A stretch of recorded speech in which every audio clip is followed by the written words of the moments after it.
A maioria das pessoas conhece apenas dois Joy Boys, aquele que a gente sempre ouviu falar que existiu no século perdido e o Luffy, que é considerado o Joy Boy dessa nova geração. Mas além deles, existem outros Joy Boys de cada geração. E você tem ideia de quem são eles? Chega mais que eu vou te mostrar isto neste vídeo. Os Joy Boys de cada era. How bizarro aqui e o que significa ser Joy Boy. Ainda não foi explicado ao certo o que realmente significa. O que sabemos é que esse é um título dado ao homem que traz esperança ao mundo. É o título que indica que esse homem é aquele no qual as pessoas podem depositar a sua fé e esperança de dias melhores. No total, a gente teve duas pessoas que foram mencionadas como Joy Boy, sendo estes o guerreiro do chapéu de palha que existiu no século perdido e também o Luffy, o cabeça oca que a gente conhece e adora. Mas ao longo dessa história houveram alguns piratas que certamente se encaixaram nesse título, e é exatamente eles que a gente vai conhecer. Joy Boy do século perdido. E antes a gente vai falar dos Joy Boys que a gente ainda não conhece, e a gente tem que relembrar quem é realmente o Joy Boy que a gente tanto escuta falar. Este Joy Boy viveu no século perdido e foi o maior nome da batalha contra os 20 reinos do século perdido. Ao que tudo indica, ele era um dos integrantes do Grande Reino, que era o reino que dominava o mundo antes do governo mundial. E esse reino tinha simplesmente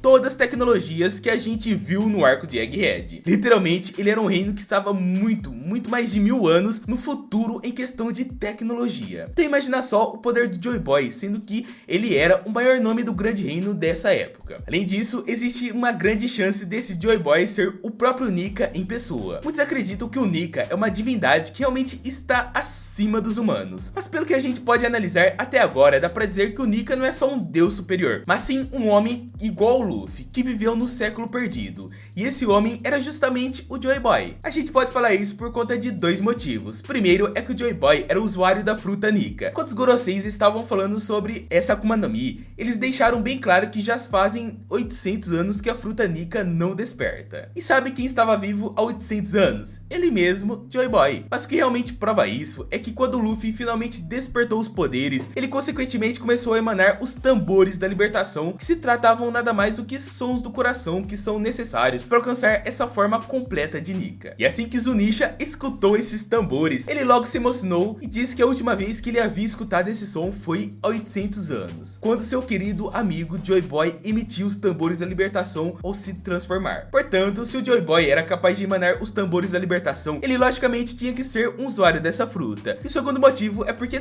tudo aponta que Nika tenha sido apenas uma pessoa que se voltou contra o governo e não uma divindade em si. Eu acredito que o século perdido, o Joy Boy era o próprio Nika em pessoa, apenas um homem como o próprio Luffy, que acabou ganhando os poderes de borracha. E assim que ganhou esses poderes, ele fez de tudo, salvou escravos, firmou uma parceria com os homens peixes e trouxe alegria para o mundo todo. E depois de todos esses feitos, Nika recebeu a alcunha de Joy Boy, o garoto alegre. E ao passar dos anos, ele passou a ser mais reconhecido pelo mundo como Joy Boy, e apenas o povo que sofria com escravidão o conhecia como Nika, o deus do sol que trazia alegria para o mundo todo. Pelo fato do governo tentar apagar tudo a seu respeito, começaram a ser boatos de que Nika era um ser divino que aparecia nos momentos que o povo sofredor mais precisava. E apesar disso, a alegria de Nika se tornou tão contagiante que atravessou 800 anos por meio de uma carta para fazer Gold Roger e seus tripulantes caírem na gargalhada. Pois é, esse Joy Boy é exatamente o homem que deixou o One Piece lá na última ilha, em Laugh Tale, na esperança de que o Joy Boy de 800 anos no futuro possa acabar com a tirania imposta pelo governo formado pelos 20 reinos. Isso são teorias. Luffy. E já que falamos dele, é momento de falarmos do Joy Boy atual, da nova geração Monkey D. Luffy. Ele é a pessoa que o Joy Boy tanto esperou. E aparentemente há uma profecia de que o Joy Boy que acabaria com o governo viria em 800 anos para acabar com a guerra. E a gente pode ver pessoas prevendo isso, como por exemplo a Toki, uma mulher que viveu no século perdido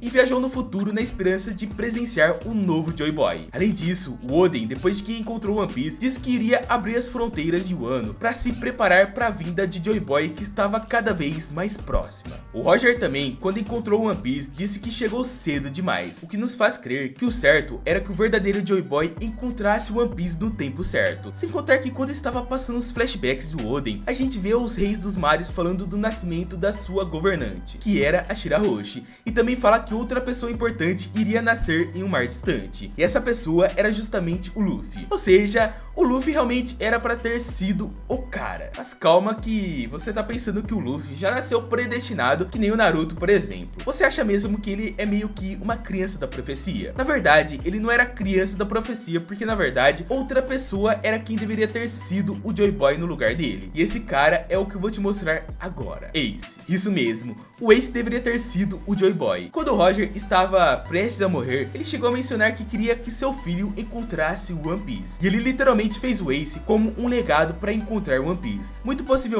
quando o Roger se despediu do Shanks, ele aparentemente deve ter dito pro Shanks encontrar o Ace algum dia, para dar a fruta de Nika, o deus do sol, ao Ace. Essa teoria até que faz muito sentido, pois isso explica como que o Shanks sabe tantas coisas desse mundo. E assim, o Shanks cresceu, roubou a fruta de Nika e foi até o West Blue para encontrar o filho do Roger que estava sendo criado pelo Garp. Só que no caminho, ele encontrou um garoto que virou seu companheiro, que virou o seu amigo. E o Shanks estava adorando a companhia desse garotinho que muito se parecia com seu antigo capitão. Mas aí, de repente, esse moleque simplesmente comeu a fruta que estava prestes a dar ao Ace. Porém, o Shanks se lembrou que as frutas Ones possuem uma consciência. E assim, ele assimilou que a fruta escolheu o Luffy e deixou que ele fosse o Joy Boy. Caso contrário, ele teria dado a fruta ao Ace. E o filho do Roger seria o Joy Boy. Roger. O Roger tinha tudo para ser o Joy Boy. Ele tinha seu espírito de aventuras, era inimigo do governo e fez tudo para chegar até a última ilha. Pelo fato que foi mostrado até agora naqueles flashbacks da jornada do Roger, parece que ele apenas foi atrás do One Piece, por puro instinto de aventura. Ele estava com os dias contados por conta da sua doença, o que acabou motivando ele a fazer a maior jornada da sua vida de pirata. No final, ele lutou contra as forças contrárias ao seu objetivo e chegou ao tesouro deixado pelo Joy Boy no século perdido. Só pela reação do Roger ao ler a carta de Joy Boy, a gente pode dizer que eles se dariam bem entre si. Além disso, a gente tem inúmeras semelhanças entre Luffy e Roger, como por exemplo, o poder da voz de todas as coisas, os sonhos e desejos pela aventura. Ou seja, Roger tinha tudo para ser o Joy Boy, mas o problema é bem simples, ele chegou cedo demais. Por algum motivo, o Roger estava 20 anos adiantado, pois aparentemente apenas a próxima geração poderia cumprir os planos de Joy Boy. Mas querendo ou não, ele foi o cara da sua geração. Literalmente, ele foi o rei dos piratas. E poderia muito bem ter sido o Joy Boy. Mas quem sabe, para ser o Joy Boy necessitaria de uma fruta especial, a Hito Hito no Mi, modelo Deus do Sol Nika, que no caso, o Roger não conseguiria consumir, estava tarde para ele. Então ele chegou muito cedo na última ilha, ou seja, o Luffy é aquele que pode chegar na última ilha. E assim como o Luffy está correndo para chegar na última ilha e ser o rei dos piratas, eu também estou concorrendo em uma votação, o IBEST, a maior votação de influenciadores da internet. E olha, eu tô concorrendo com gente casca grossa. Então se você puder dar uma força e mostrar a força dos nerds, dos otakus e os fãs de animes, principalmente os fãs de One Piece, né? Então clica no link da descrição e dá aquele voto, raulbizarro/nerdificando. Clica no coraçãozinho em Nerdificando e mostra a nossa força, a força dos fãs de animes, e ajuda a colocar o Nerdificando no top 10 dos maiores influenciadores de cinema, TV e streaming. Então já clica no link da descrição, dá aquele voto e você também pode votar uma vez ao dia e vai ajudar muito. Conto com a sua ajuda. Te espero no próximo vídeo.